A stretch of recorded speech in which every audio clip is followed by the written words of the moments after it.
In this tutorial we are going to show you how to work with Odoo.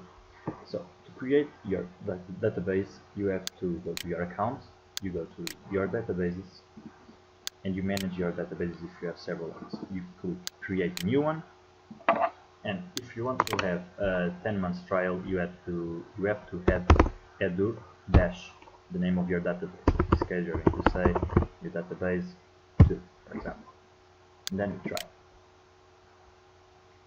Now we have to choose the first tab that you are going to use. In our case, we are going to choose sales, for example. You fill in your name, your email, the name of your company, the size of your company, and the primary interest. In our case, we are students. Then we click Start. We wait a little,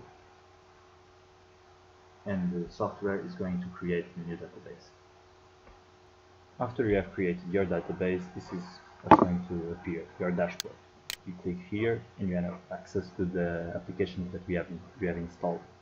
Then you click in apps and you can choose the apps that you want to install. In our case we're going to choose inventory management, MRP, accounting and finance, and purchase and management. You click install on each one of them and you have your apps installed. Once we have all the apps installed, we can start filling in information about our company. We are going to start with the sales module. Click sales.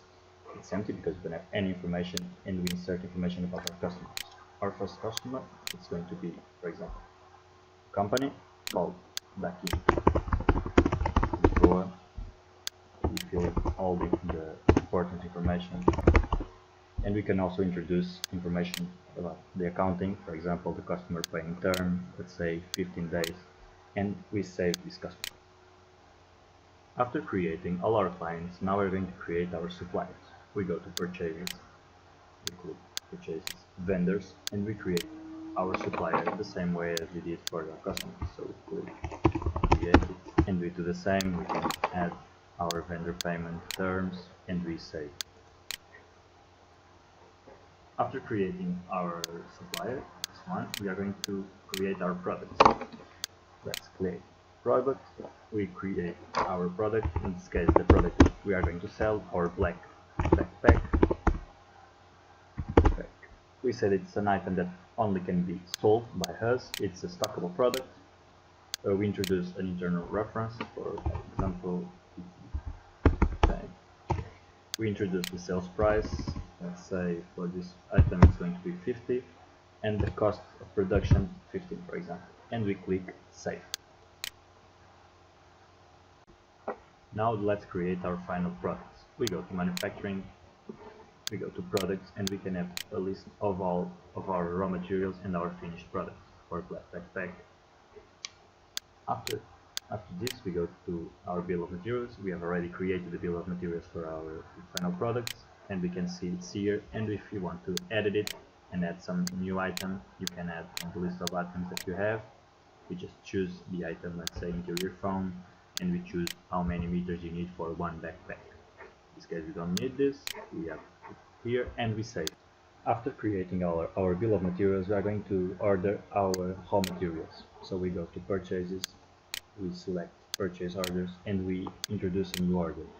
We can choose our vendor, let's say Corticeira Amorim.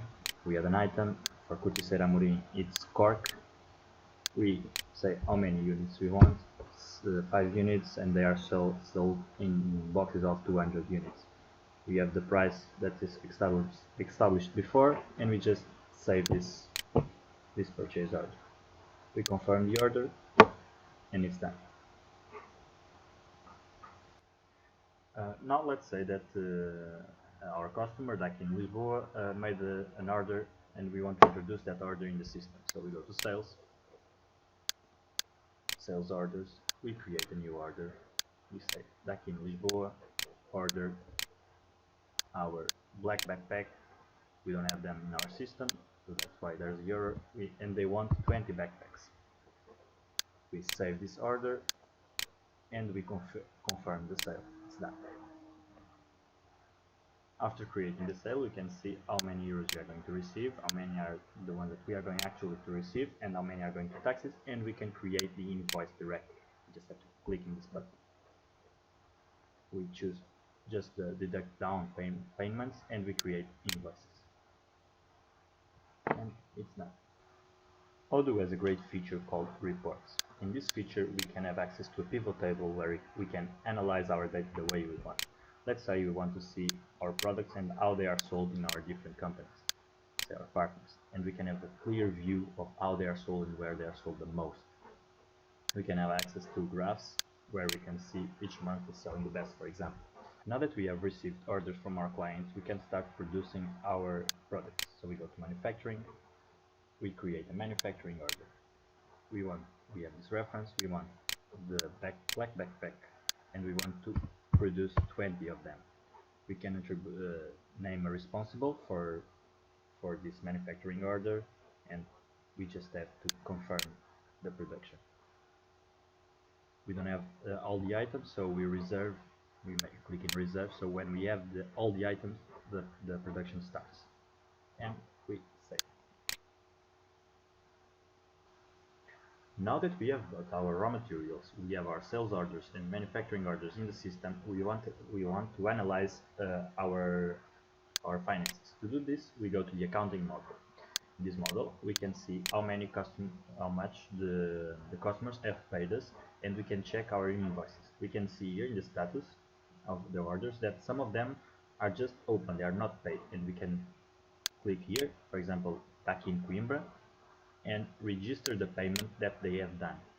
And we say that the payment method is by bank, and we validate this to change the status of the payment. If we go back here, and it's paid. We can do exactly the same with our suppliers. We go to the vendor bills, we see how much we have to pay, and we can create an invoice, for example, for NATO Strap. We register our payment, we say that we have paid everything, and we paid with our bank account, and we validate. And if we come back here to vendor bills, the status has changed to paid. Odoo is also great because it gives us an overall view of our company data by doing automatic reports from legal statements to business executive summaries. And if you come here, we can have an overall view of how our company is doing, our incomes, our cost of sales, our expenses. We can see everything. And if we want, we can export the data to an Excel file, and we can deal with the data in another way if we want to do that. Well, and this is it for our tutorial. If you have any doubts, you can check the link below and see our final report about how to use Odoo.